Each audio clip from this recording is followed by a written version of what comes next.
Hello aspirants, welcome back to our channel TNPSC central. இன்றைக்கான topic என்ன பார்க்க போகிறோன்னு பார்த்தோம்னா ப்ராபர்ட்டி இன் கவர்னன்ஸ். அதுக்கான ப்ரீவியஸ் இயர் மற்ற ஸ்டேட் பப்ளிக் சர்வீஸ் கமிஷன்லேயும் யூபிஎஸ்சிலையும் கேட்ட கொஷின்ஸ் தான் பார்க்க போகிறோம். ஃபஸ்ட்டு வந்து பார்த்தோம்னா ப்ராபர்ட்டி இன் கவர்னன்ஸோட மீனிங் கேட்டிருக்காங்க. அப்புறம் மெஷர்ஸ் என்னென்ன பண்ணலாம் for ensuring probity in governance measures கேட்டிருக்காங்க 2019 யூபிஎஸ்சியில். அதே மாதிரி செகண்ட் கொஷின் வந்து பார்த்தோம்னா சிமிலராக அதே தான் கேட்டிருக்காங்க. ப்ராபர்ட்டியோட மீனிங் கேட்டிருக்காங்க. அப்புறம் டிஃபிகல்ட்டிஸ், அது ப்ராக்டிஸ் பண்ணுறதுல என்ன டிஃபிகல்ட்டின்னு கேட்டிருக்காங்க.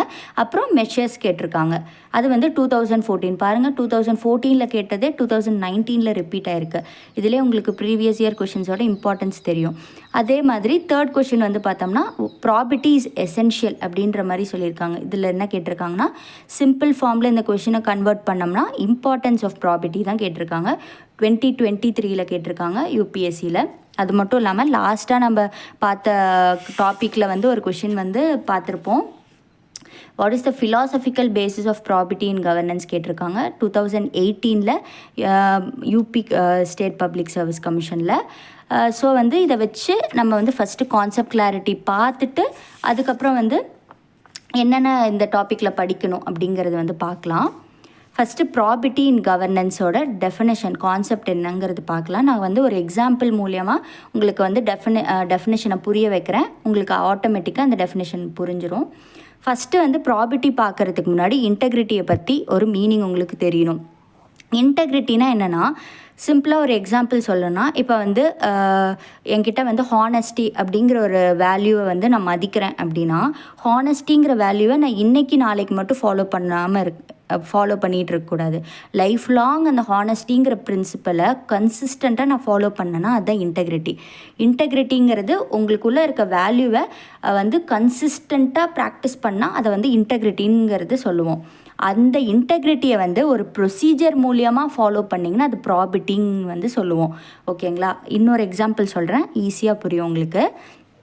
இப்போ வந்து ஒரு ஆஃபீஸில் வந்து ஒரு எம்ப்ளாயி கிட்ட ஒரு ஹையர் அஃபீஷியல் சொல்கிறாரு, இந்த மாதிரி உங்ககிட்ட ஒரு கான்ஃபிடென்ஷியல் ஃபைல் கொடுக்குறேன், எப்போ உங்ககிட்ட எந்த ஃபைல் கொடுத்தாலும் அது கான்ஃபிடென்ஷியலாக வச்சுக்கணும், வெளியில் யார்கிட்டையும் இதை பற்றி டிஸ்கஸ் பண்ணக்கூடாது, ஷேர் பண்ணக்கூடாது அப்படிங்கிற மாதிரி சொல்கிறாரு.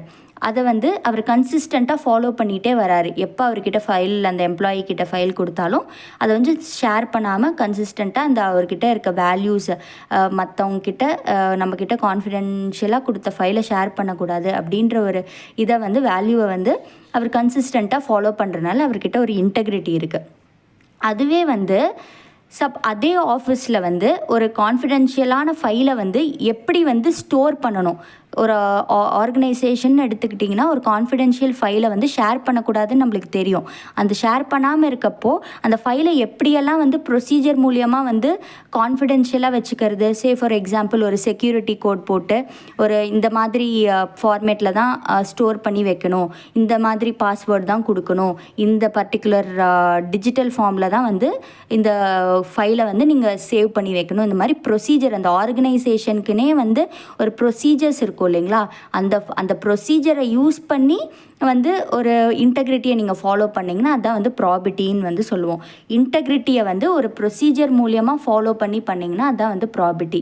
ஸோ வந்து இதுதான் வந்து ப்ராபர்ட்டியோட மீனிங்கே.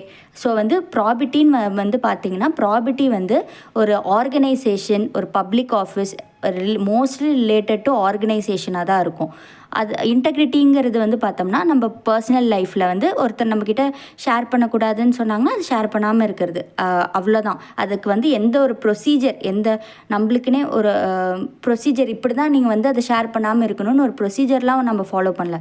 ஜஸ்ட் நம்ம மனசுக்குள்ளேயே வந்து அதை ஷேர் பண்ணாமல் இருக்கும். இதுவே வந்து நம்ம ஒரு பர்டிகுலர் ப்ரொசீஜரை யூஸ் பண்ணி இந்தந்த ஃபார்மேட்டில் தான் வந்து அந்த இன்டெகிரிட்டியை வந்து நீங்கள் ஃபாலோ பண்ணணும் அப்படின்ட்டு வந்து ஒரு கோடு, பிரின்சிபல்ஸ், ரூல்ஸு இதெல்லாம் ஃபாலோ பண்ணி அந்த இன்டெகிரிட்டியை நீங்கள் ஃபாலோ பண்ணிங்கன்னா அதுதான் வந்து ப்ராபர்ட்டி.